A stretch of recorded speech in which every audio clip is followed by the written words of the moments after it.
La nostra grande serata inizia con la famiglia Ewing in un nuovo episodio di Dallas e poi Sono un agente dell'FBI, un film interpretato da Vera Miles e James Stewart. Quindi non mancate all'appuntamento col filmissimo.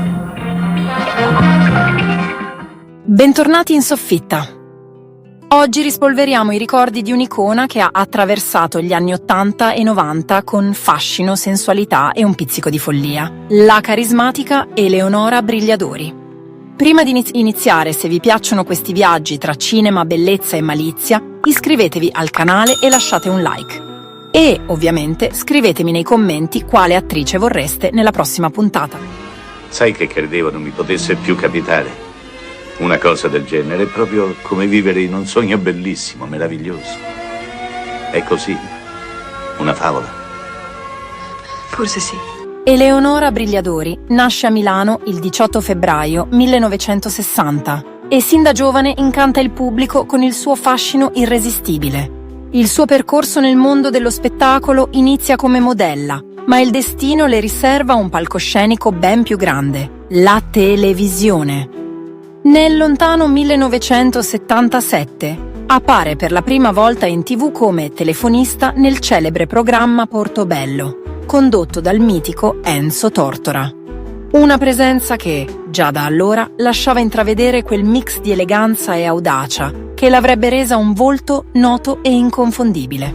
Ma fu nel 1980 che Eleonora conquistò definitivamente il cuore degli italiani, esordendo come annunciatrice per il neonato Canale 5.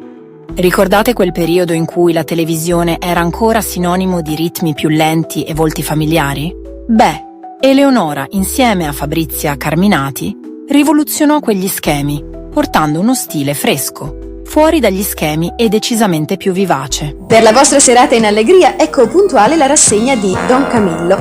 Cambiano i personaggi, il film è diventato colori, la regia è di Mario Camerini, ma intanto ritroverete il fascino dei gustosi personaggi creati da Guaresi. E come dimenticare la serata del 16 settembre 1982, quando, in pieno annuncio del palinsesto, fece discutere l'opinione pubblica annunciando non solo la trasmissione di Dallas, ma anche le sue imminenti nozze.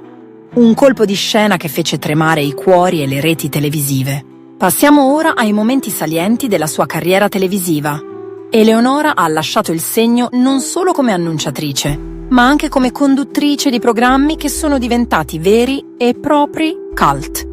Dalla conduzione di Falpalà nel 1983 al coinvolgimento nello show serale Fantastico 5, insieme a Pippo Baudo e Heather Parisi, fino a Fantastico bis nel 1990-91. Perché? È solo perché volevo farti un regalo, tutto qui. Quella che hai è vecchissima. Eleonora ha saputo interpretare con naturalezza e simpatia il ruolo di guida in un mondo in continua evoluzione. Ogni volta, con quel sorriso accattivante e una battuta pronta, riusciva a instaurare un rapporto quasi intimo con il pubblico. Ma non è finita qui. La nostra protagonista ha anche fatto il salto nel grande schermo, partecipando a film che sono diventati veri e propri classici del cinema italiano. Ricordate la commedia di Sergio Corbucci? Sono un fenomeno paranormale, 1985, in cui compare accanto al grande Alberto Sordi. Nelle favole questo succede. Brava, nelle favole. E io dovrei credere alle favole come i bambini? Guarda che i bambini credono proprio alle cose che li fanno felici. Certo. Ma può un uomo sfuggire alla realtà che lo condiziona, rifugiandosi in un mondo irreale, in un mondo che esiste solo nella fantasia? Se qualcuno lo aiuta. O ancora, la spumeggiante Rimini Rimini, 1987, e il provocante La cintura, 1989, dove il suo fascino e, diciamocelo, la sua sensualità hanno illuminato lo schermo. Sì, perché in questi ruoli Eleonora non ha mai avuto timore di mostrarsi in tutta la sua bellezza, anche a costo di spingersi su scene in cui l'erotismo è protagonista.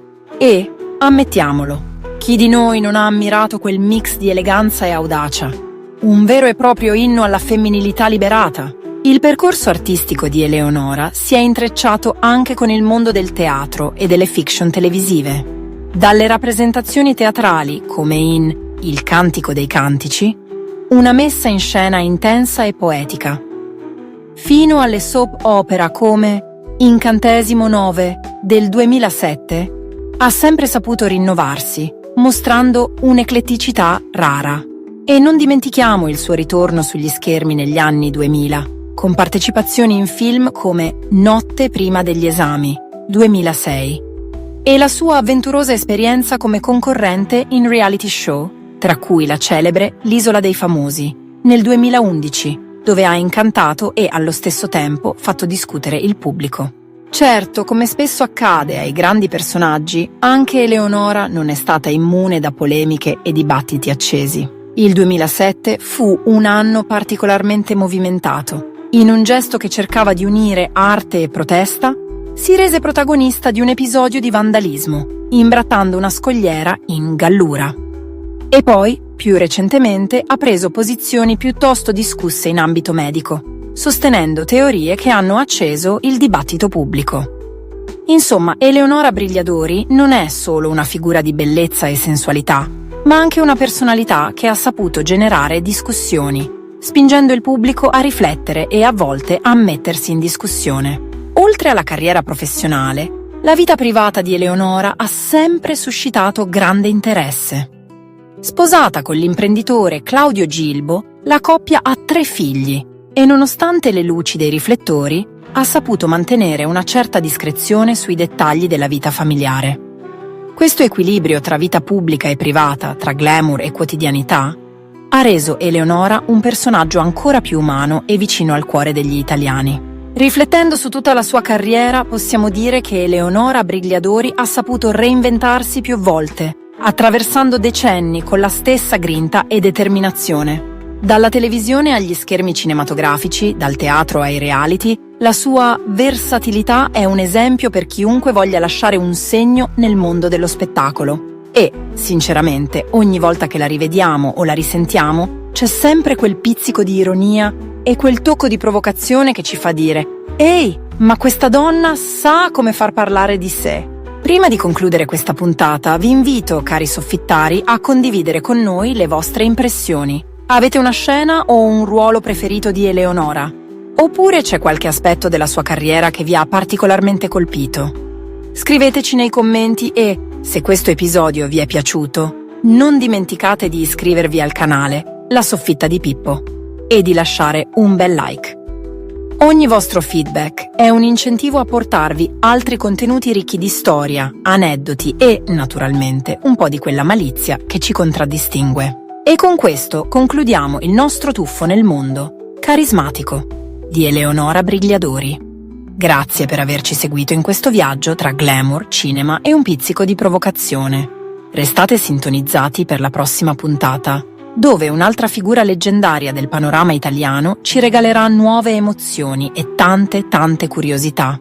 Vi saluto con affetto e vi auguro una splendida giornata piena di luce e, perché no, un po' di sana audacia. A presto e ricordate, la bellezza è nei dettagli e ogni dettaglio merita di essere celebrato.